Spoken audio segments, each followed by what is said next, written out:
May mga tao na bang nagsabi sa'yo na maswerte ka sa buhay? O baka ikaw ang may tinitingnang mga tao na ang tingin mo, ang swerte-swerte nila, na pinagpala sila at ikaw naman ay hindi. Hello everyone! Welcome back dito sa ating channel. Kasama niyo ang inyong one and only Mama Mia. Panibagong kwento na naman ang pagsasaluhan natin for today. And syempre patapos na naman ang linggo. Pero araw-araw walang katapusan tayong magbibigay sa inyo ng inspirasyon at syempre mga kwentong kapupulutan ninyo ng aral. Bago natin pagsaluhan ang ating tampok na kwento for today's video, nako po, paki-follow naman ng Shop in Style at syempre alam nyo na yung drill kung dati pa kayong nakikinig dito sa atin. Kung meron po kayong magustuhan na kanilang produkto, ay nako, i-check out nyo na hanggat wala pang August dahil hanggang August lang po si Ma'am Rose Puno Perez dito sa Pilipinas. Pero kapag nakabalik na siya ng US of A, magla-live pa rin naman siya. Oo. Ang kagandahan lang kung ngayon kayo o-order dahil on hand po ng mga ni Ma'am Rose ang mga produkto, nako, hindi na po yan dadaan sa cargo, kaya mas mabilis nyo nang matatanggap. So, hindi na natin to patatagalin. Bilisan na rin natin dahil alam kong nai-excite ka na. I'm sure, one way or another, makakarelate tayo sa kwentong hatid ko sa inyo for today. Dito lamang sa Dear Mama Mia.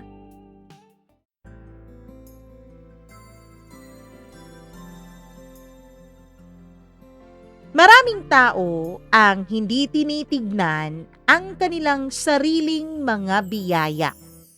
Marami sa atin na kinukumpara natin ang ating sarili sa iba. Ang lagi nating tingin, tayo yung kawawa, tayo yung malas, habang yung iba naman ay laging siniswerte. Dear Mama Mia, ang pangalan ko po ay Lucy. Mama Mia, ang pangalan ko ay binigay sa akin ng nanay ko dahil iniisip niya na balang araw, ang pangalan kong ito ay magdadala ng swerte sa amin at giginhawa din ang aming buhay. Lumaki akong mahirap sa isang maliit na bayan. Dahil sa sipag at ganda ng pakikitungo ko sa iba, unti-unti po akong umaasenso.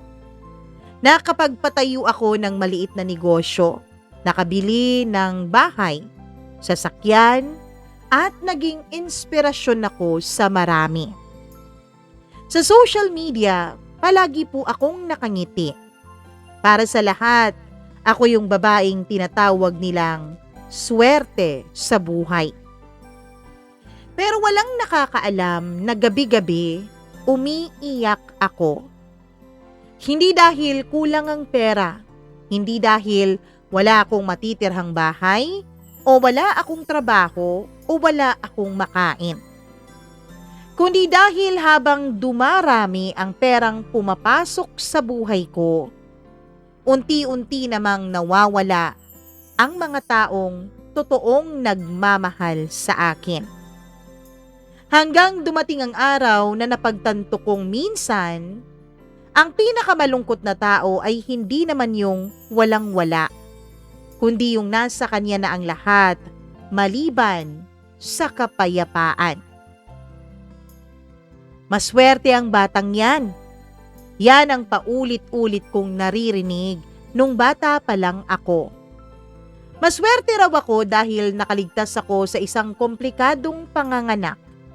Maswerte raw ako dahil kahit mahirap kami, hindi ako sakitin. Maswerte raw ako dahil lagi akong nakangiti. Pero kung tatanungin ako, hindi ko kailanman naramdaman na maswerte ako, Mama Mia. At kung makikita mo ang mga litrato ko ngayon, malamang maiinggit ka rin sa akin kagaya ng iba. May sarili po akong mga negosyo, isang maliit na tindahan.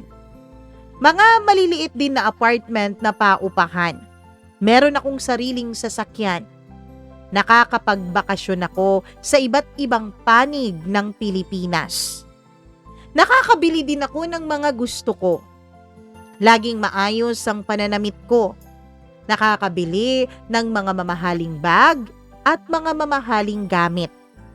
Laging nakangiti ang mga larawan sa social media. Pero hindi mo makikita sa litrato ang katotohanang halos gabi-gabi akong natutulog nang basa ang unan ko. Hindi rin makikita sa mga videos ang katahimikang bumabalot sa bahay ko pagkatapos kong patayin ng ilaw. Hindi mo maririnig ang hikbi ko habang yakap-yakap ko ang mga unan ko. At lalong hindi mo malalaman na halos ilang buwan na akong hindi tunay na masaya. Pero bago ko ikwento sa inyo kung paano ako umabot sa puntong yun, hayaan mo munang ibalik muna kita sa umpisa, Mama Mia. Sa panahong ang pinakamalaki kong pangarap ay magkaroon lang ng sariling sapatos na hindi sira. Lumaki kasi kami sa isang maliit na baryo, isang silid lang ang bahay namin. Kapag umuulan, may mga palangga na kaming nakahilera para saluhin ang mga tumutulong tubig mula sa bubong. Sanay na kaming kumain ng tuyo at sabaw ng noodles. Minsan nga asin lang eh. Minsan naman, toyo. Pero kahit ganun, masaya pa rin kami. Ang nanay ko ay nagtatahi ng mga damit. Ang tatay ko naman ay namamasada ng tricycle. Hindi kami mayaman, pero hindi rin kami nawawalan ng saya at tawanan sa loob ng bahay. Anak, wag na wag kang maiinggit sa mga mayayaman ha? Yan ang laging sinasabi ng nanay ko sa akin sa tuwing sinusuklayan niya ako ng buhok bago ako pumasok sa eskwela. Bakit po, Nay? Kasi hindi naman lahat ng may pera, anak, masaya. Nung bata pa ako, hindi ko yun maintindihan. Para sa akin, kapag may pera ka, automatic na masaya ka eh. Automatic na wala kang problema. Automatic na maswerte ka. Dahil sa bahay na kinalakihan ko, Mama Mia, pera ang laging ugat ng problema. Ay mali pala, yung kawalan pala ng pera. Masipag po akong mag-aral. Hindi naman ako gaanong matalino pero alam kong yun ang paraan para makaahon kami sa kahirapan. Tumutulong din ako sa mga magulang ko, Mama Mia. Nagbebenta ako ng banana Q pagkatapos ng klase. Tuwing Sabado, tumutulong din ako sa palengke. Nagbabalot ako ng mga gulay. Nag-aayos ng paninda ng aming kapitbahay na siya namang nagbibigay sa akin ng konting barya o di kaya naman ay sobrang gulay. Lahat ginawa ko, hindi ako nahihiya. Dahil alam kong bawat pisong kinikita ko ay may katumbas na ginhawa kahit ilang segundo o minuto lang para sa mga magulang ko. Hanggang sa nakapagtapos ako sa kolehiyo bilang isang working student. Yun ang unang araw na nakita kong umiyak ang tatay ko, Mama Mia. Hindi siya umiyak nung mamatay ang ama niya, yung lolo ko. Hindi siya umiyak kahit mawalan siya ng pasada. Pero nung makita niyang nakatoga na ako, tahimik lang siyang yumakap sa akin. Napakaswerte talaga namin sa iyo, anak. Ngumiti ako, Mama Mia. Ang hindi ko alam, yun na pala ang huling graduation na makikita niya. Hindi na pala niya makikitang makapagtapos ang iba ko pang mga kapatid. 3 buwan kasi matapos akong makapagtapos ay inatake sa puso ang tatay ko habang namamasada. At hindi na siya umabot sa ospital pa, Mama Mia. Parang gumuho ang mundo ko. Ako ang panganay, kaya alam kong ako ang kailangang tumayo. Ako ang kailangang maging matatag. Kaya kahit bagong graduate pa lang ako noon, tinanggap ko ang unang trabahong inalok sa akin kahit maliit ang pasahod doon at mahaba ang oras sa trabaho. Tiniis ko yun, Mama Mia, dahil alam kong wala naman akong ibang mapagpipilian pa. Hanggang sa natutunan kong gumawa ng iba't ibang pastries. Natuto akong magtimpla ng kape. Natuto akong humawak ng maliit na negosyo. At isang araw may nagsabi sa akin, "Alam mo, Lucy, ang galing mong mag-bake ka. Ang galing mo ring gumawa ng kape. Bakit hindi ka na lang magtayo ng sarili mong coffee stall?" Tumawa ako. Ako? Paano naman ako magtatayo ng negosyo wala nga akong ipon? Pero may sipag ka. At saka, napakagaling mo. Marami nang nakatikim sa mga gawa mo. May tiwala na ang mga customers mo sa'yo. Minsan, yun lang ang puhunan na kailangan mo, Lucy. Hindi ko agad pinaniwalaan yun, Mama Mia. Pero hindi nawala sa isip ko ang sinabi niyang yun. Kaya naman, nagsimula akong mag-ipon. Nagumpisa sa 50 piso, hanggang 100, hanggang 200. Paunti-unti. Sa totoo lang, 3 taon akong nag-ipon, Mama Mia. Walang bakasyon, walang luho, walang bagong kahit na anong gamit.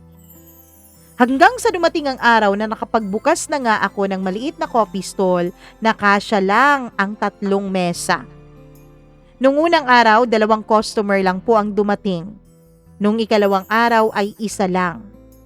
Nung ikatlong araw ay wala talaga. Umiyak ako. Umuwi akong luhaan. Akala ko dun na matatapos ang pangarap ko, pero hindi pala. Dun pa pala magsisimula ang panibago kong laban. Nung gabing walang ni isang customer ang pumasok sa maliit kong coffee stall, ay gusto ko na lang talagang sumuko, Mama Mia. Nakaupo lang ako sa plastic na silya habang nakatingin sa 3 mesa na kanina ko pa pinupunasan kahit wala namang gumagamit. May 20 perasong pandesal na hindi na ibenta. May 2 pitchel ng brewed coffee na malamig na. At may 1 kahon ng pastries na malamang sa malamang ay hindi rin mabibenta kinabukasan. Napabuntong hininga ako. Ganito ba talaga yung mga nagsisimula? Mahina akong tanong sa sarili ko. Nang gabing yun, pag uwi ko sa bahay ay nadatnan kong naghihintay ang nanay ko. Hindi niya ako tinanong kung kumita ba ako. Hindi niya rin ako tinanong kung ilan ang naging customer ko. Pagkakita pa lang niya sa mukha ko, alam na niya ang nangyari. Tahimik niya akong inabutan ng mainit na arroz caldo. "Kain ka muna, anak." Hanggang ngayon, hindi ko makakalimutan ang gabing yun. Hindi dahil dun sa lugaw, kundi dahil sa sinabi ng nanay ko habang tahimik akong kumakain. "Anak, ang negosyo, parang pagtatanim yan. Hindi ka aani kinabukasan pagkatapos mong maghasik ng mga binhi. Kailangan mo munang maghintay." "Pero Nay, paano kung hindi talaga sila tumubo?" Hinawakan niya ang kamay ko. Ang tunay na hindi tumutubo ay yung mga pangarap na sinusukuan. Kinabukasan, bumalik pa rin ako dun sa stall, Mama Mia. Mas maaga akong nagbukas. Mas inayos ko ang pwesto ko. Mas maganda kong inilatag ang mga tinapay. Mas ngumiti ako sa mga taong dumaraan kahit na hindi sila bumibili. Kahit tumatanggi sila. Kahit nagsasabing, "Ay, nakabili na ako eh." Unti-unti may bumibili na. Nagsimula sa 1 baso, 2 baso, 3 tinapay, 3 pastries. Nagsimula sa 5 customers, hanggang naging 10. Hanggang sa mga may bumabalik na at may sinasama pa sila, Mama Mia.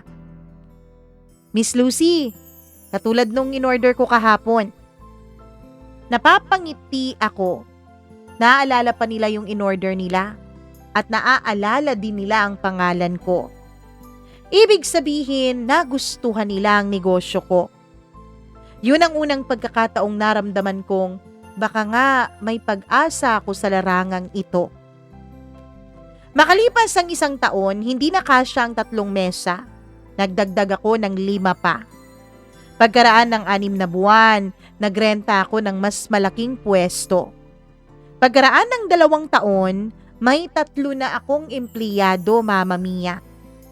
Lahat sila galing din sa mga mahihirap na pamilya. Ayokong maranasan nila ang hirap na dinaanan ko. Kapag may natitirang tinapay sa gabi, hindi ko yun itinatapon. Ipinapauwi ko sa kanila. Kapag may bonus ako sa trabaho, may bonus din sila. Sabi nila mabait daw akong boss, Mama Mia. Pero ang totoo, ayokong maramdaman nila ang pakiramdam ng pagiging walang-walang makapitan at malapitan. Kasabay ng paglaki ng negosyo ko, lumaki rin ang pangalan ko sa lugar namin. May mga nag-i-interview na sa akin na mga college students. Meron ding mga mangilan-ngilang vloggers noon na gusto nilang i-feature ang cafe ko. May mga estudyanteng gustong magpa-picture kasama ako. May mga nagsasabi sa akin na, "Alam mo, Miss Lucy, ikaw yung inspirasyon namin." Sa umpisa nakakatuwa yun, Mama Mia. Sino ba naman ang hindi matutuwa? Isang dating mahirap na babae, ngayon tinatawag na ng ibang successful daw. Pero kasabay ng mga papuri, may dumating ding mga taong dati namang hindi ako kilala. Mga kamag-anak na matagal nang walang balita. Mga kaklasing dati akong hindi pinapansin. Mga kakilala na bigla na lang nagiging mabait sa akin. "Uy Lucy, naaalala mo pa ba ako?" Siyempre naaalala ko, Mama Mia. Siya yung nagsabing wala akong mararating. Siya yung tumawa nung sinabi kong gusto kong magkanegosyo balang araw. Siya yung nagsabing babae ako, hindi ako para sa negosyo. Pero kahit na gano'n ang mga sinasabi niya sa akin, ngumingiti lang ako dahil ayoko ring magpatalo. Habang lumalaki ang negosyo ko, lumiliit naman ang oras ko para sa sarili ko. 5:00 pa lang ng umaga, gising na ako, Mama Mia. Bago mag 11 ng gabi, hindi pa ako nakakauwi. Kapag nasa bahay naman ako, laging may tumatawag. "Ma'am, may kulang po sa stocks." "Ma'am, nasira po yung coffee machine natin." "Ma'am, may reklamo po yung customer." Unti-unti, nawawala yung dating Lucy na mahilig magbasa. Nawala yung Lucy na mahilig maglakad-lakad kapag hapon. Nawala yung Lucy na laging nakikipagkwentuhan sa nanay niya.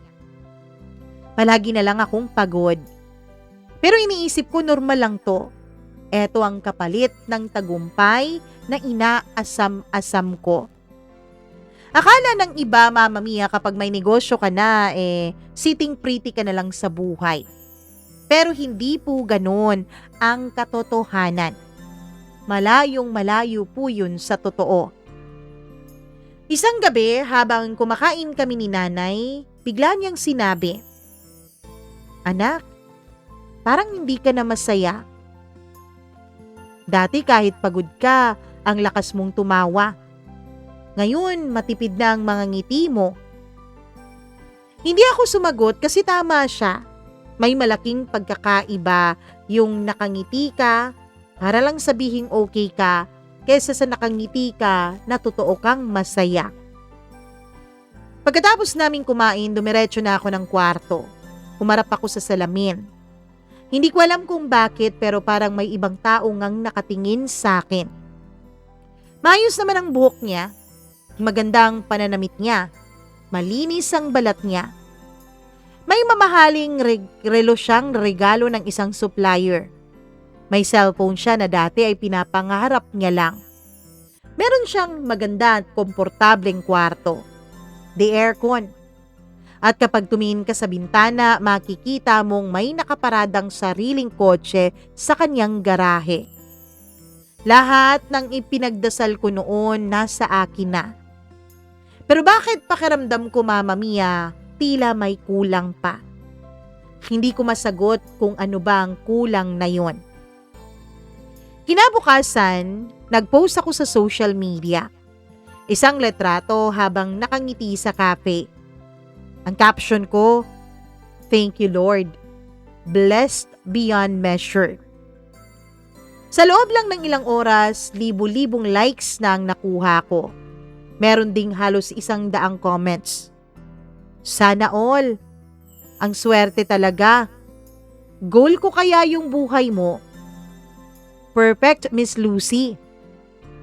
Napapangiti ako habang binabasa ko ang mga yun. Pero maya-maya, namatay ang ngiti ko dahil alam kong hindi naman nila alam ang totoo. Hindi nila alam na matapos kong kunan ang letratong yun, ay pumasok ako sa opisina.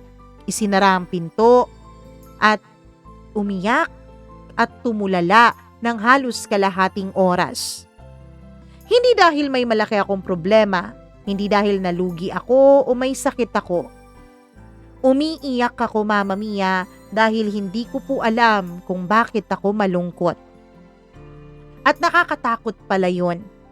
Nakakatakot palang hindi mo alam kung ano ang dahilan ng sakit na nararamdaman mo. Mula noon, tuwing gabi, hindi na ako nakakatulog ng maayos. Kapag pinapatay ko ang ilaw, pakiramdam ko lumalakas ang ingay sa loob ng isipan ko.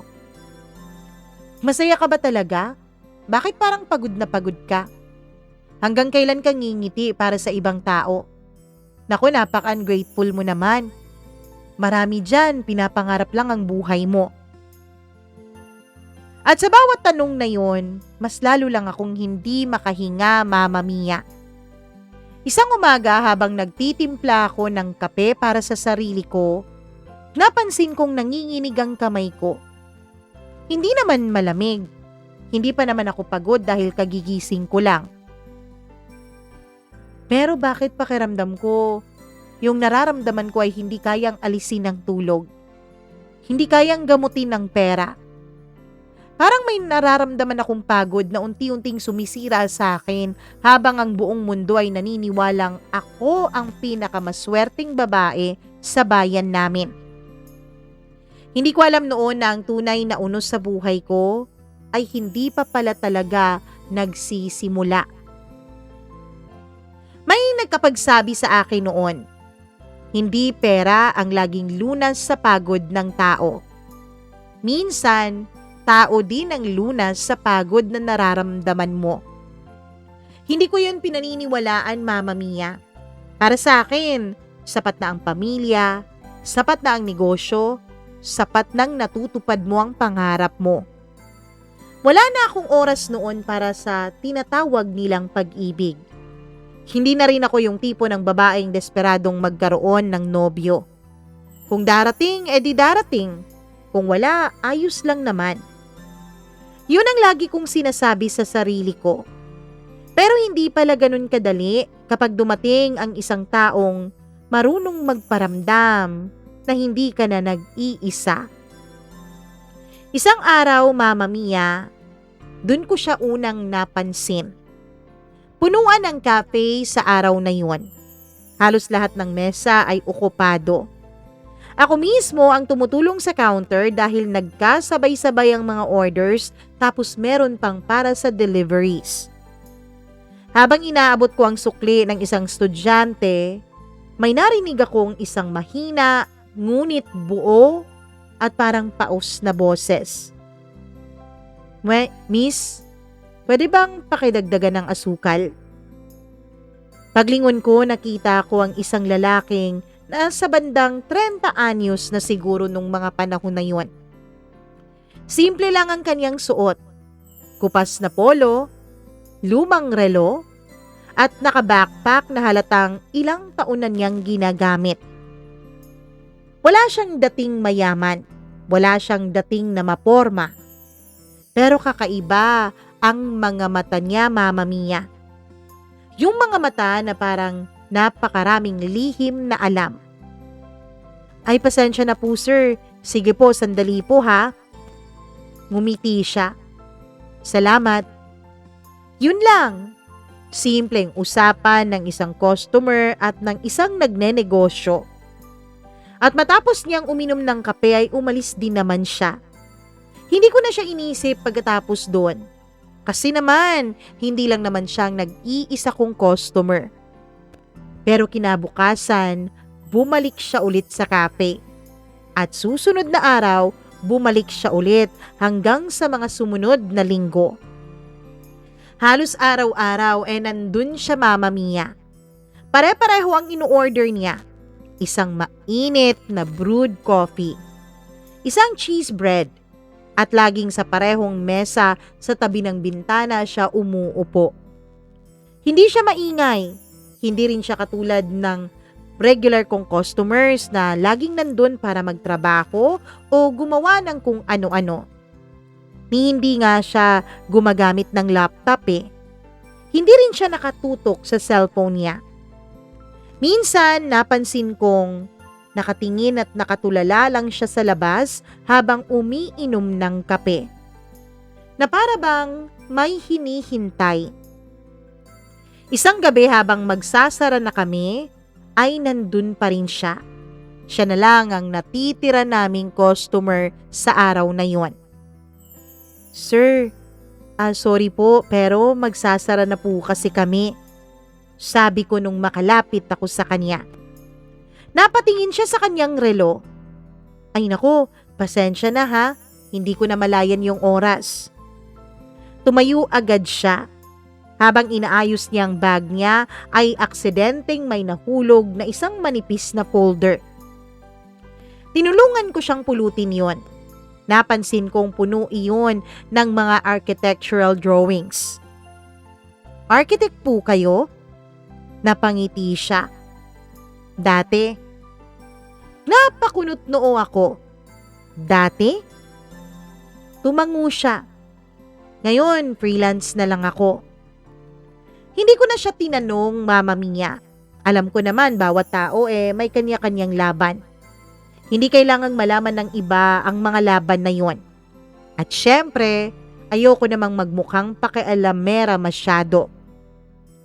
Bago siya umalis, ngumiti siya sa akin. Alam mo, kaya ako laging bumabalik dito dahil masarap ang kape niyo. Salamat po, sir. Tsaka, nakakapag-isip din ako dito. Kahit maraming tao, parang nakakapag-relax ako. Hindi ko alam kung bakit pero tumatak sa isip ko ang sinabi niyang yun. Lumipas ang ilang linggo. Nagkakilala kami, Mama Mia. Siya pala si Jerome. Hindi siya madaldal, pero kapag nagsalita siya, parang may bigat ang bawat salitang sinasabi niya. Hindi rin siya nagyayabang. Hindi rin siya nagtatanong ng kita ng tungkol sa negosyo. Pakiramdam ko nga parang hindi siya interesado sa negosyo ko. Mas gusto niyang pag-usapan ng mga libro, mga lumang bahay, mga puno, mga simpleng bagay. At sa unang pagkakataon matapos ang maraming taon, may nakausap akong taong hindi nagtatanong kung magkano ba ang kinikita ko sa negosyo ko. Unti-unti, naging parte na rin ng routine ko si Jerome. Kapag 3:00 na ng hapon, alam kong darating na siya. Kapag wala siya, pakiramdam ko ay parang may kulang. Minsan, ipinagtitimpla ko siya ng bagong flavor ng kape. Eto, tikman mo, baka magustuhan mo. Libreng taste test ba to? Syempre. Kapag hindi masarap, tapatin mo lang ako. At ginagawa nga niya, Mama Mia. Medyo mapait. Parang mas naparami yung cinnamon. Masyado naman tong matamis. Hindi siya nagsisinungaling para lang mapasaya ako.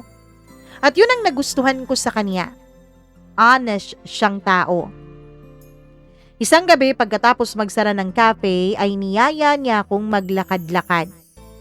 Hindi naman kami nagpunta sa mga mamahaling lugar. Hindi kami nagpunta sa mall. Hindi rin sa restaurant. Naglakad-lakad lang kami sa gilid ng daan. Tahimik nun, mahangin. Lucy, wala ka bang napapansing kakaiba? Tanong niya.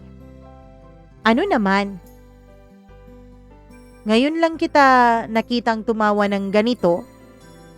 Napahinto ako. Hindi ko na malayan yon. Pero nung napagtanto ko, tama pala siya. Matagal na akong hindi tumatawa ng totoo. Hindi yung ngiting pang picture ha. Hindi yung ngiting pang customer. Kundi yung tuwang kusa talaga. Unti-unti nagsimula akong umuwi ng mas maaga. Nagkaroon ako ng oras para kay nanay. Nagkaroon din ako ng oras para sa sarili ko. Pakiramdam ko parang gumagaan ang lahat, Mama Mia. Nagsimula ulit akong mangarap. Hindi tungkol sa negosyo, kundi tungkol sa buhay. Isang maliit na bahay, tahimik na umaga, at masarap na kape. At isang taong tatanda kasama ako. Hindi ko man sinasabi pero sa isip ko parang nakikita kong si Jerome na ang taong yon. Mama Mia, nanligaw sa akin si Jerome. Makalipas ang 8 buwan ay sinagot ko siya. Hindi naman yung grande ang pag-amin niya sa akin. Ni wala ngang bulaklak. Walang kamera. Nangyari yun habang naglalakad kami sa isang park. Bigla na lamang siyang huminto. Lucy, alam mo lagi kang nagbibigay ng saya sa ibang tao. Pero gusto kong malaman mo. Nandito ako na handang magpasaya sa'yo. Tahimik akong napaiyak, Mama Mia. Nung umiyak ako, sabi niya hindi naman niya ako pipilitin. Kung ayaw ko raw ay ayos lang. Handa naman daw siyang maghintay kapag ready na ako.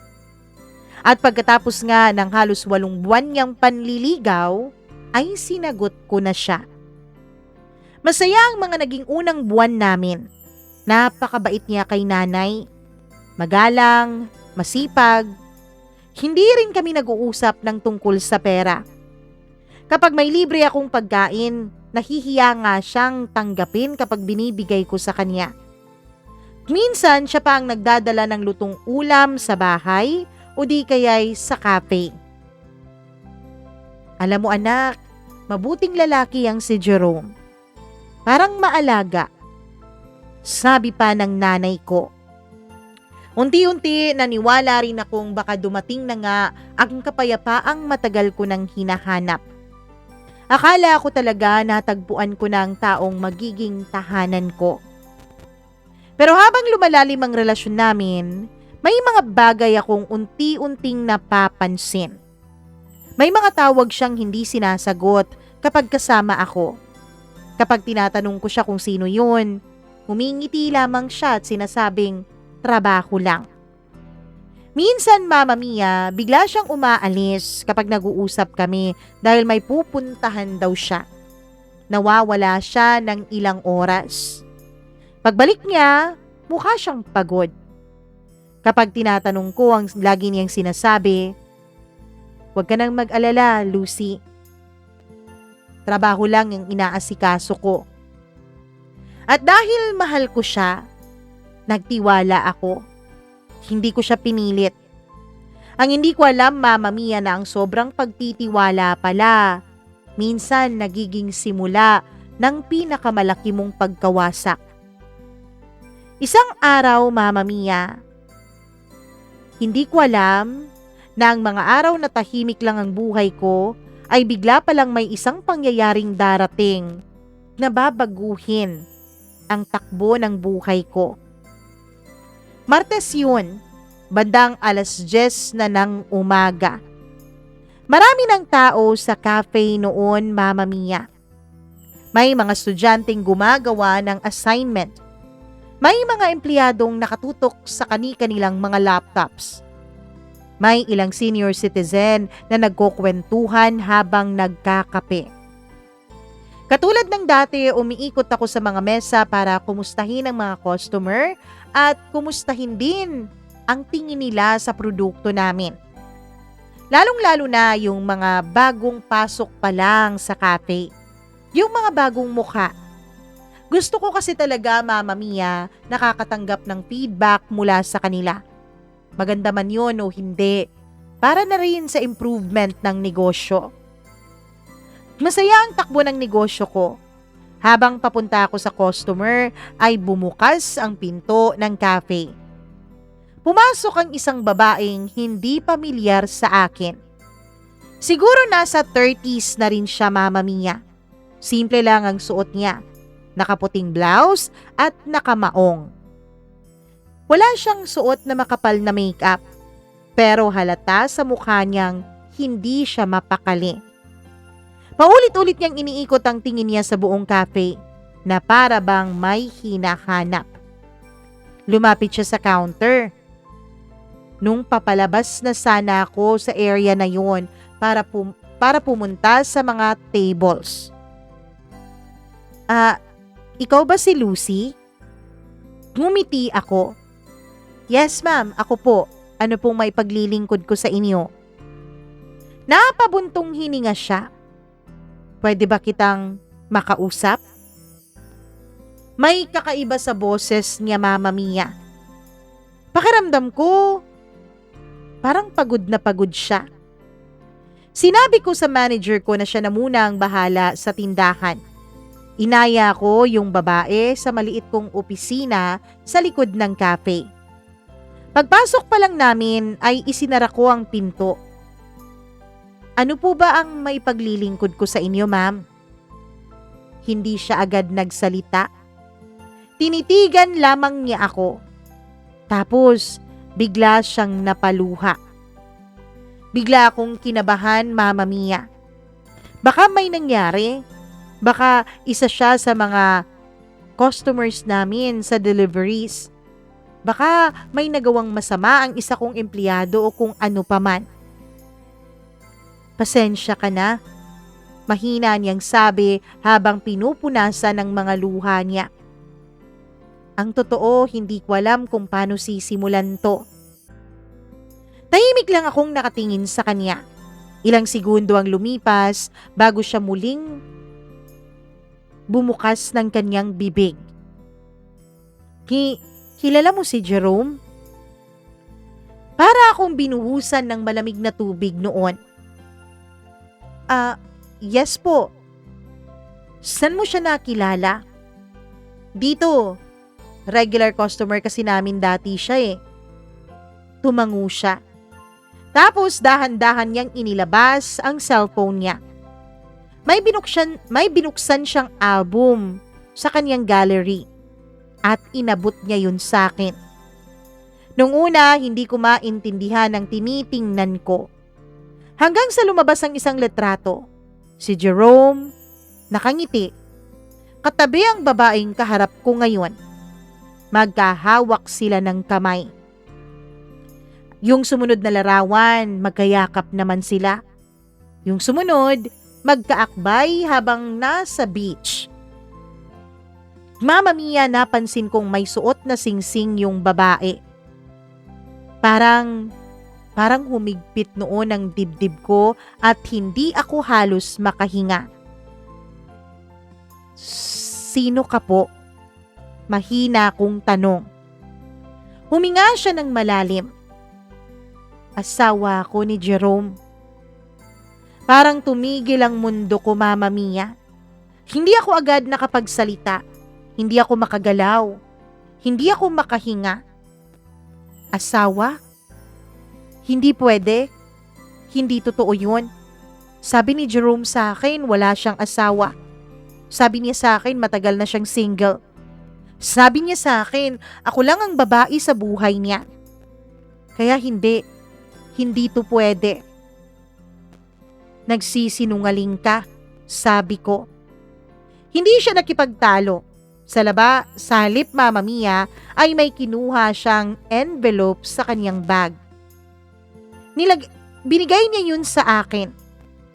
Nasa loob noon ang marriage certificate nilang dalawa. Nandun ang buong pangalan ni Jerome. Nandun din ang pangalan niya. Nandun ang petsa ng kanilang kasal. 7 taon na silang mag-asawa. Nanginginig ang kamay kong ibinalik yun sa mesa. Pakiramdam ko may kung anong bumabasag sa loob ko. Pero hindi pa pala yun ang pinakamasakit. Sige, pagpalagay nating mag-asawa nga kayo. Pero hiwalay na kayo, 'di ba? Tanong ko na pilit pa ring umaasa. Baka naman may paliwanag. Ngunit umiling siya, Mama Mia. Hindi kami naghiwalay. Magkasama pa rin kami. At may 2 anak din kami.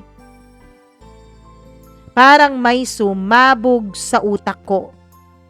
May mga anak sila. Ibig sabihin buong relasyon namin kasama pa rin niyang pamilya niya. Hindi ko na malayang tumutulo ng mga luha ko, Mama Mia, at paulit-ulit akong umiiling. Na para bang kahit nasa harapan ko na yung mga ebidensya, pilit ko pa rin itinatanggi ang mga yon. Sigurado akong may mali.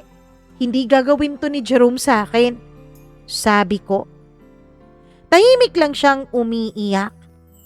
Alam mo, 3 buwan ko nang inisip kung sino ba talaga ang babae ng asawa ko. 3 buwan kitang hinanap. 3 buwan kong hinanap kung ano ang pangalan mo. Sabi ko sa sarili ko, baka hindi mo naman alam. Baka nagpanggap si Jerome sa'yo. Kaya inisip kong imbis na awayin kita, naisip kong sabihin ko muna sa'yo ang totoo at titignan ko kung anong magiging reaksyon mo. Kapag napatunayan kong alam mo, eskandaluhin kita. Pero sa reaksyon mo ngayon, Lucy, alam kong hindi mo alam. Doon ko napagtanto, Mama Mia. Mukhang pareho kaming 2 na naging biktima ng isang lalaki. Makalipas ang ilang minuto ay nagpaalam na siya. Bago siya lumabas ng opisina ay huminto siya sa pinto. Lucy, hindi kita sinisisi. Kung may dapat man akong sisihin, pareho nating alam kung sino yon. Kaya lang, ngayong alam mo na ang totoo, ano ba ang gagawin mo? Hindi na niya hinintay ang magiging sagot ko, Mama Mia. Tuluyan na siyang lumabas ng pinto. Pagkasara ng pinto ay hindi ko na napigilan ng sarili ko. Napaupo ako sa sahig at umiiyak. Hindi yung simpleng iyak, kundi yung iyak na parang may namatay. Sa tingin ko nga, mas matindi pa ang iyak ko na yun kaysa nung namatay ang tatay ko eh.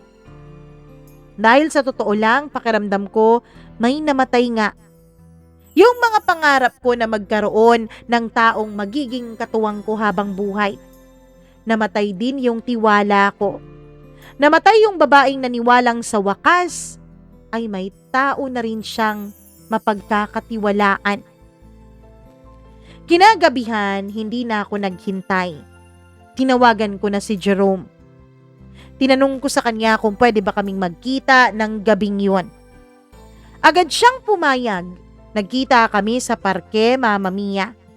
Kung saan niya unang sinabi sa akin na mahal niya ako. Nakakatawa. Kung saan pala nagsimula, dun din pala matatapos ang lahat. Pagdating ko, nakangiti pa siya. Anong nangyari?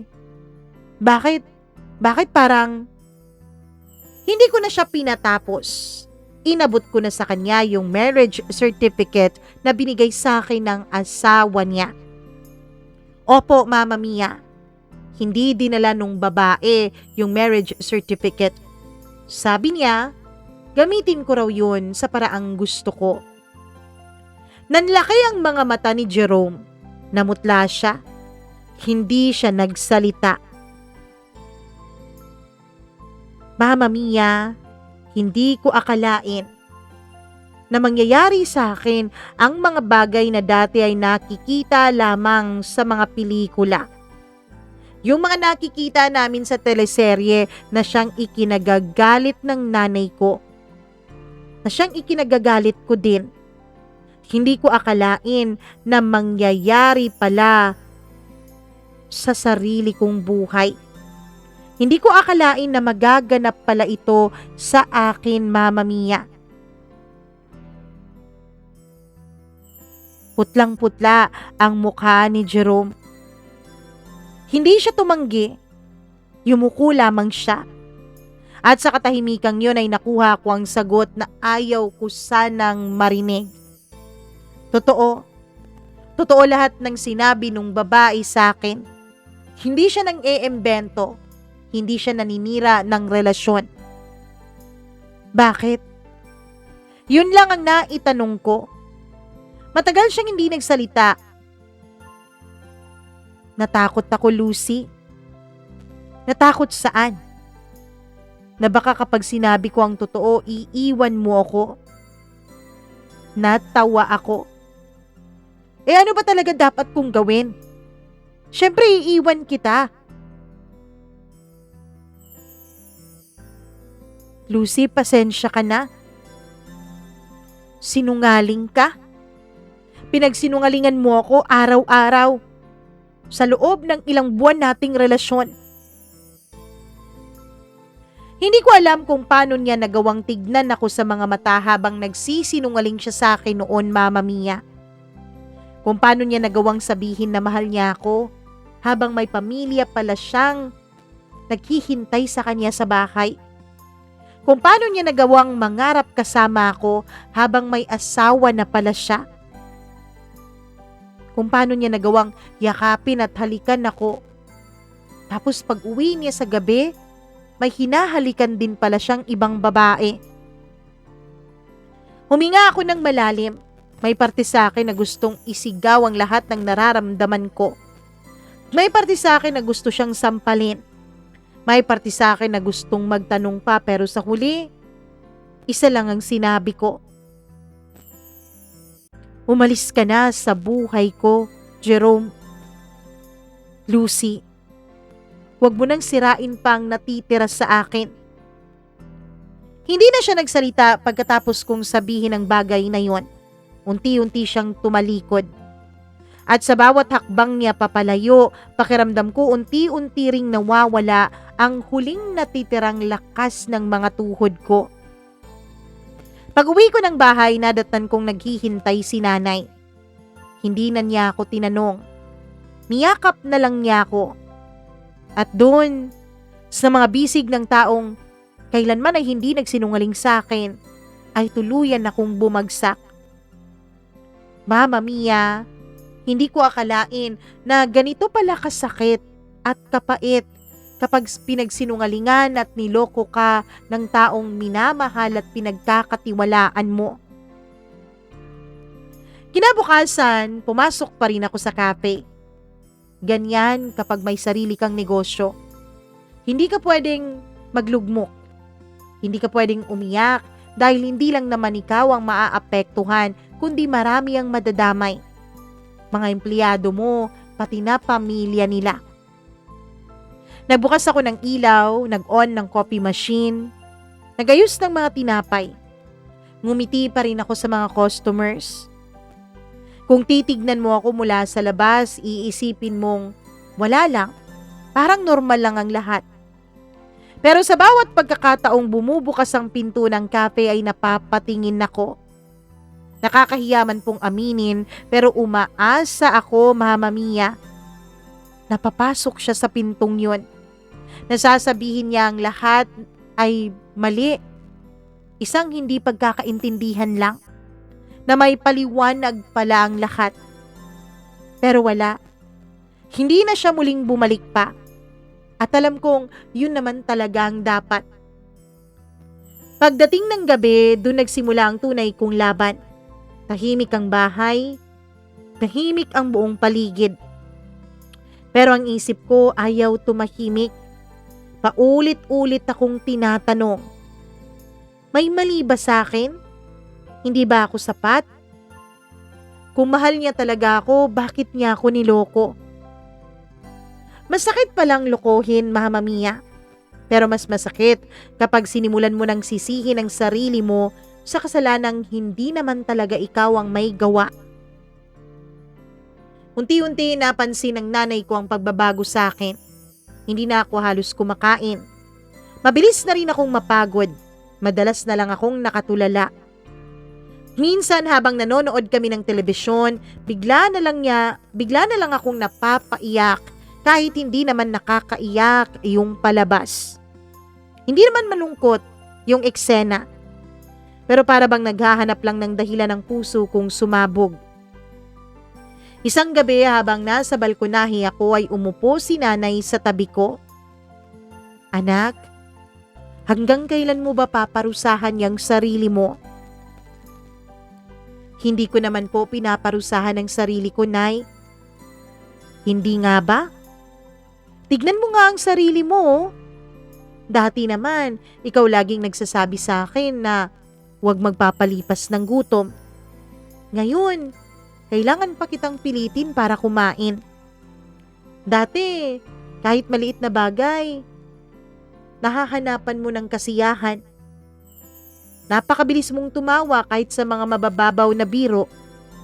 Ngayon, parang kahit yung pinakamagaling na komedyante, hindi na magagawang patawanin ka.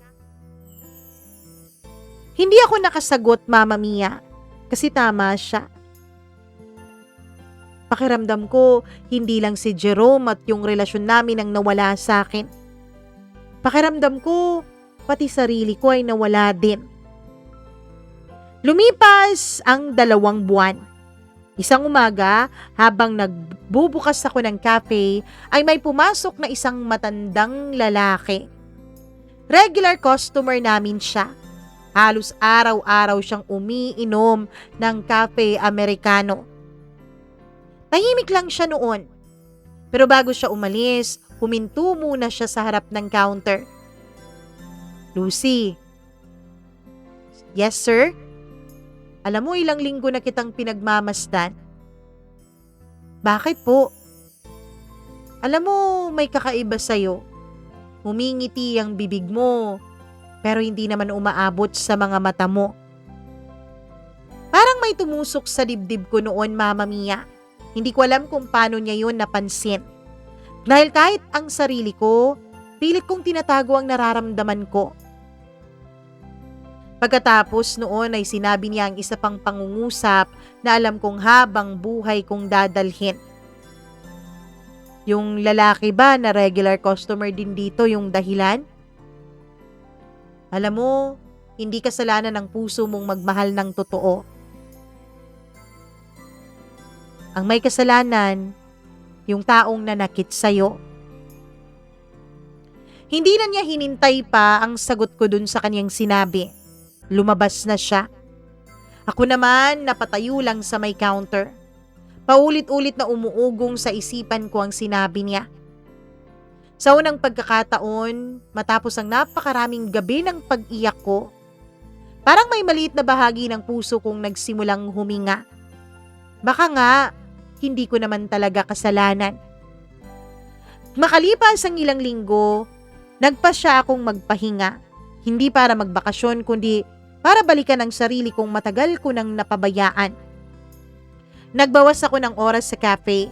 Tinuruan ko ang manager ko kung paano mamahala kahit wala ako. Nagsimula akong maglakad-lakad tuwing umaga. Nagbabasa ulit ako ng libro gaya ng ginagawa ko noong hindi pa ako nagnenegosyo. Nagtatanim din ako sa mga bakuran namin at inaalagaan ko yung mga halamang itinanim ng nanay ko. Higit sa lahat, nakikipagkwentuhan ako kay nanay at sa mga kapatid ko habang umiinom kami ng kape sa harap ng bahay. Noon ko napansin, ang dami kong pinalampas habang abala akong habulin ng tagumpay. Ang ganda pala ng pagsikat ng araw sa umaga. Masarap palang tumawa ng walang iniisip na negosyo o na mga bayarin. Napakasarap palang uminom ng kape nang hindi ka nagmamadali. Kahit pa yung kapeng pang 3-in-1 o instant coffee, napapasarap kapag hawak mo ang oras mo. Isang hapon, Mama Mia, bumalik ako sa cafe. May pumasok na isang batang babae. Siguro nasa 10 taong gulang siya. Lumapit siya sa akin. Kayo po ba si Ate Lucy? Oo. Bakit? Iniabot niya sa akin ang isang sulat. Galing po yan kay Mama. Hindi na niya ako hinintay na sumagot at tumalikod na siya. Nung nakaalis siya ay binuksan ko yung sulat. Nang makita ko yun, Mama Mia, kahit hindi ko pa nabasa ay alam ko kung kanino yun galing. Sa asawa ni Jerome. Nanginginig ang kamay ko habang binabasa ko ang sulat na yun. Hindi ako sumulat para balikan ang nakaraan. Sumulat ako sa'yo para makapagpasalamat, Lucy. Nung araw na nagkita tayo, natakot ako na baka katulad ka ng ibang mga babae, ng mga lalaking may asawa. Baka magmatapang ka sa akin. Baka agawin mo talaga sa amin ang asawa ko. Pero sa halip, ngumiti ka kahit alam kong nasasaktan ka sa loob. Akala ko nga hindi mo pipiliin yung tama. Pero pinili mo. Pinili mong lumayo. Hindi mo sinira ang pamilya ko. Kahit na ang totoo, may dahilan ka naman para gawin yon. Minahal ka ni Jerome. At alam ko yon. Alam ko dahil tuwing nakakasama ko siya, napakalayo na ng tingin niya. Alam kong ikaw ang iniisip niya. Lucy, gusto ko lang sabihin sa'yo na hindi naging madali ang lahat pagkatapos nung nag-usap tayo. Naging mas komplikado ang relasyon namin ni Jerome hanggang sa humantong kami sa hiwalayan. Hindi kami naghiwalay dahil sa'yo, kundi dahil sa mga kasinungalingan niyang matagal na pala niyang ginagawa. Gusto kong malaman mo na wala kang kasalanan sa nangyari. Gusto kong malaman mo na hindi ako galit sa'yo. Gusto kong malaman mo na tinitingnan kita bilang biktima din ng asawa ko at hindi bilang kasabwat niya sa pananakit sa akin. Sana balang araw, pareho na tayong tuluyang gumaling. At kung hindi man tayo maging magkaibigan, sana balang araw, kahit maging magkakilala man lang tayong dalawa. Matapos kong basahin ang liham ng lumuluha, Mama Mia, naisip ko na worth it din pala lahat ng sakit na pinagdaanan ko. Worth it din pala lahat ng gabing iniyak ko. Worth it din pala ang paglaban ko sa sarili ko. Dahil sa totoo lang, nung naghiwalay kami ni Jerome, ilang beses ko pong ginustong tawagan siya. Ilang beses ko pong inisip na ipaglaban ang relasyon naming dalawa. Ilang beses ko pong inisip na gawin namin ang lahat para mapawalang bisa ang kasal nila. Pero sa tuwing ginagawa ko yun, naiisip ko ang mga magulang ko. Naiisip ko ang nanay at tatay ko. Na kung may isang babaeng namagitan sa kanilang dalawa noon, ano kaya ang gagawin nila? Mahirap man kami, Mama Mia, alam kong nasa tama naman ang moral compass ng mga magulang ko. At yun ang dahilan kung bakit pinili kong gawin ang tama kahit nasasaktan ako.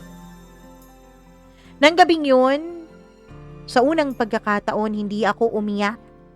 Hindi dahil wala na akong sakit na nararamdaman, kundi dahil sa unang pagkakataon, pakiramdam ko, unti-unti nang bumabalik ang kapayapaan sa loob ko.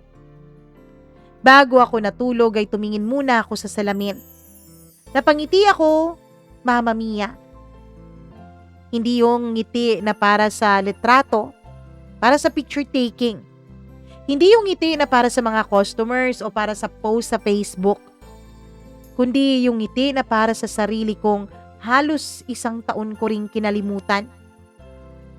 Marahil ang tunay na pagiging maswerte ay hindi nasusukat sa dami ng pera, negosyo o sa mga papuri ng ibang tao, kundi sa kakayahang bumangon kahit ilang beses ka nang nadurog. Hanggang sa lumipas ang 1 taon, mas lumago pa ang cafe. Nagkaroon na ako ng pangalawang branch. May mga empleyado na ring matagal nang kasama ko. At nakakapag-ipon na rin ako, Mama Mia, para sa pinapatayo kong mga apartments. May ilan sa kanila, Mama Mia, sa mga empleyado ko ay nakapagpatapos na ng kapatid gaya ko. May isa namang nakapagpagawa na ng maliit at simpleng bahay para sa mga magulang niya. Sa tuwing maririnig ko ang mga kwento nila, napapangiti ako. Noon ko naisip, marahil ito talaga ang tunay na sukatan ng tagumpay. Hindi lang ang pagyaman, kundi ang kakayahang makatulong sa pag-angat ng buhay ng iba. Mama Mia, ngayon hindi na rin ako ganun kaabala. Natuto akong magtiwala sa mga taong pinili kong makasama sa negosyo ko. Hindi ko na kinailangang ako ang gumawa ng lahat. Kapag linggo, sarado ang cafe. Nung una, may nagsasabi sa akin na sayang yung kikitain mo. Malakas pa naman kapag linggo, lalo na yung isang branch mo malapit lang sa simbahan. Ngumingiti lang ako. Dati oo nasasayangan din ako. Pero ngayon, naisip kong mas mahalaga sa akin ang almusal kasama si nanay kaysa sa dagdag na benta. Mas mahalaga sa akin na magkakasama kaming nagsisimba. Mas mahalaga sa akin ang tahimik na umaga kaysa sa sobrang pagod. Mas mahalaga din sa akin na yung mga empleyado ko nakakasama ang kanya-kanyang mga pamilya kapag family day kaysa sa negosyo ko. Hindi ko naman ikakalugi ang isang araw. Minsan habang nagdidilig ako ng mga halaman sa hardin ng maliit naming bahay, ay lumabas ang nanay ko. May dala siyang 2 tasa ng instant coffee na timpla niya. Umupo siya sa tabi ko. Tahimik lang kaming nakatingin sa pagsikat ng araw. Pagkaraan ng ilang minuto ay nagsalita ang nanay ko. Alam mo anak, mas maganda ka ngayon. Nanay naman, di naman ako nagbago Wala rin akong bagong skincare, no? Hindi ang mukha mo ang tinutukoy ko. Tignan mo nga ang mga mata mo. Wala na yung lungkot na dati halos oras-oras kong nakikita. Napahawak ako sa tasa ng kape. Mainit itong dala pero hindi yon ang nagpainit sa puso ko. Ang nagpainit sa akin ay ang katotohanang napansin din pala nila ang lahat, pati ang paghilom ko. Mama Mia, hindi na rin ako bumalik sa pakikipagrelasyon. Hindi dahil takot na akong magmahal, kundi dahil hindi ko na hinahanap ang isang tao para lang punan ng kakulangan sa sarili ko. Dati akala ko kapag may nagmahal sa akin, tsaka lang ako magiging buo. Ngayon alam ko na baliktad pala. Kailangan mo munang buuin ang sarili mo dahil ang pag-ibig ay hindi dapat ginagawang saklay. Dahil ang pag-ibig ay tahanan. Isang hapon habang nag-aayos ako ng mga lumang gamit sa opisina, may nakita akong kahon. Nasa loob ang unang apron na ginamit ko nung nagsisimula pa lang ang cafe. Nung ako pa lang mag-isa at wala pa akong empleyado. Kupas na ito, may mga mantsa ng kape. May punit pa nga sa gilid Napangiti ako. Kasama rin doon ang lumang notebook kung saan ko sinusulat ang araw-araw kong benta. Binuklat ko yun. Unang araw, 380. Ikalawang araw, 210. Sa ikatlong araw, 0.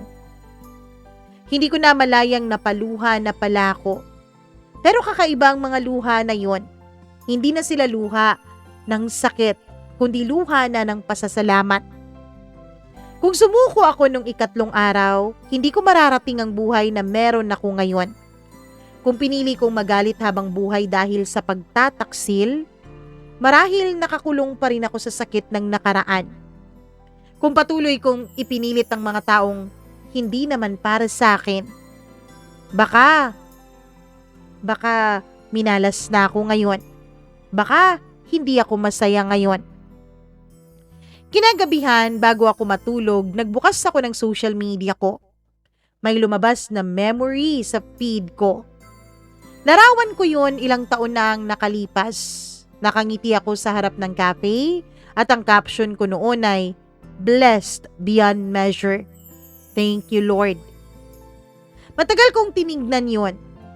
Noon nagsisinungaling ako nung pinost ko yun eh. Hindi sa ibang tao kundi sa sarili ko. Ngayon kumuha ulit ako ng litrato.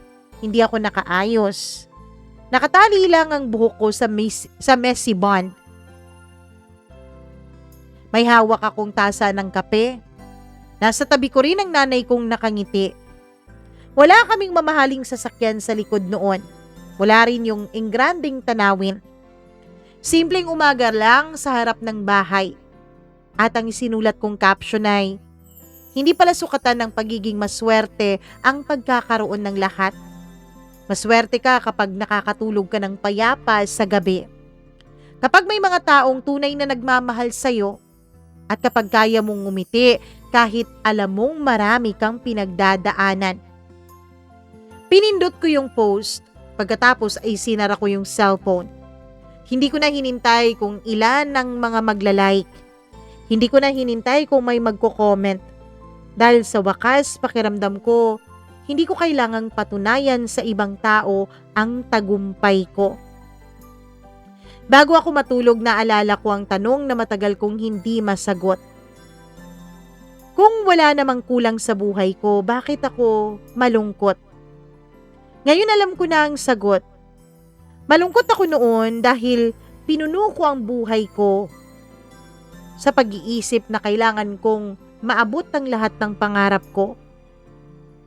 At sa paggawa ko ng mga bagay na yun, nakalimutan kong alagaan ang puso ko.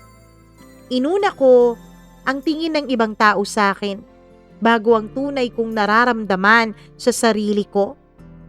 At nang mawala ang lalaking akala ko magpapasaya sa akin habang buhay, dun ko lang natuklasan na ang hinahanap kong kapayapaan ay hindi ko pala kailanman matatagpuan sa ibang tao. Nasa loob ko pala yun, sa sarili ko at sa relasyon ko sa Panginoon. Ngayon, Mama Mia, kapag may nagtatanong kung bakit maswerte ang tingin sa akin ng ibang tao, ngumingiti lang ako. Maswerte ako hindi lang dahil wala akong naging problema. Maswerte ako hindi dahil perpekto ang buhay ko, kundi dahil kahit ilang beses akong nadurog, binigyan pa rin ako ng pagkakataon ng Diyos na magsimulang muli. At marahil, yun ang tunay na kahulugan ng pagiging maswerte. Maraming salamat, Mama Mia, at hanggang dito na lamang po ang liham kong ito. Naway nakapagbigay ako ng inspirasyon lalo na sa mga taong mahilig magkumpara sa buhay nila sa iba. Huwag niyong gagawin yan. Hindi yan masaya. Lubos na gumagalang, Lucy.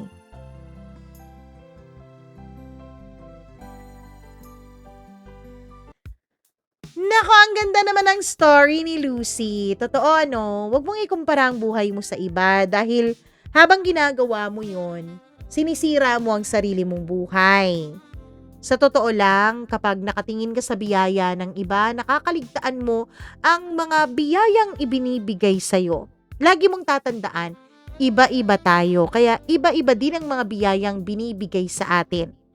Hindi ibig sabihin na kapag may bagong kotse yung kapitbahay ninyo tapos kayo wala, mas blessed na sila kaysa sa inyo. Alam nyo, kung matututunan nyo lang na i-count kung ilang blessings ang dumadating sa inyo araw-araw, maiisip mong napakabuti pala talaga ng Diyos. Dahil may mga bagay na hindi mo deserve, mga bagay na hindi mo naman hinihingi, pero alam niyang kailangan mo, kaya binibigay niya sa'yo. May mga bagay din naman na akala mo yun lang ang magpapasaya sa'yo. May mga bagay na akala mo yun ang kailangan mo. Pero kapag nakita ng Diyos na masyado ka nang nakadepende sa mga bagay na yun, kukunin niya yun sa'yo. At mararamdaman mo na baka Baka pinaparusahan ka pero hindi. Alam ng Diyos na ang mga bagay na yon ay makakapagpalayo sa'yo mula sa Kanya at makakasira din ng kinabukasan na inihanda niya para sa'yo. Magtiwala ka lang.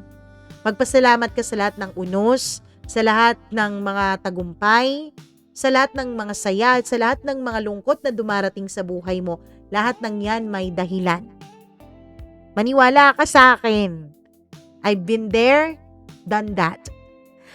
Maraming salamat, Lucy, sa pag-share mo ng napakagandang kwento ng iyong buhay.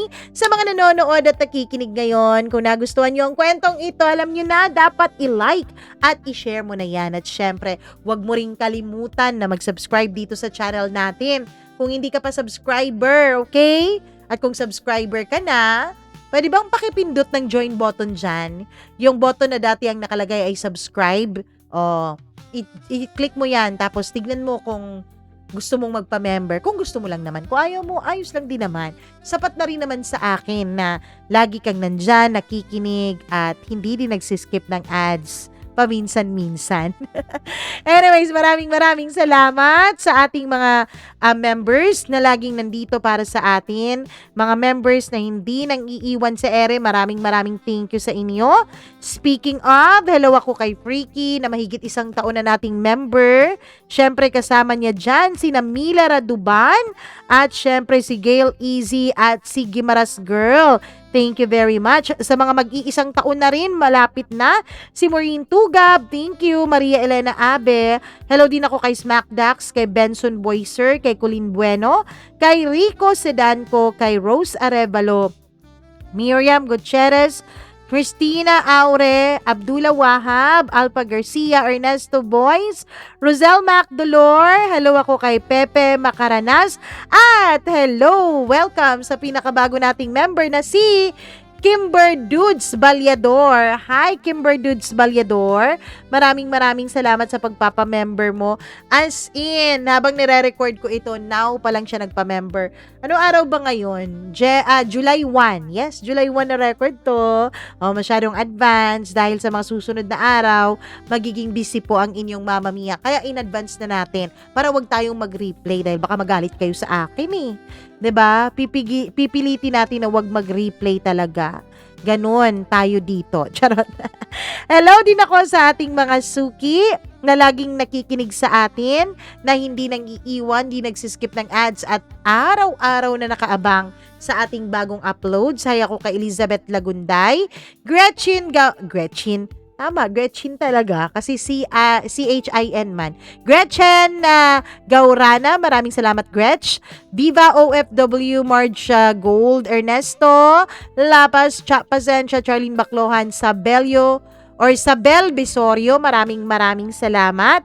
Lailena Season, Christina Season, Kimber Dudes, hi! Alcura Ukit, maraming salamat. Hi din kay Zaren Maye Paraiso. At sa lahat ng ating mga tagapakinig, maraming thank you po. Kung hindi ko pa nababanggit ang inyong pangalan, kung magpapa-shoutout kayo, nako, comment lang kayo ng comment. Araw-araw kayong makinig dahil baka sa susunod na kwento, pangalan nyo naman ang babanggitin natin dito. Kung may sarili po kayong story, life story, love story, whatever story that nandyan sa inyo, nagbibisaya na nandyan sa inyo, all you have to do is to write that down at email that to mamamia.cdo0317@gmail.com. Paalam po muna sa ngayon, hanggang sa susunod nating pagkikita, hanggang sa susunod nating kwento. Mwah! I love you. Ingat. Buyers!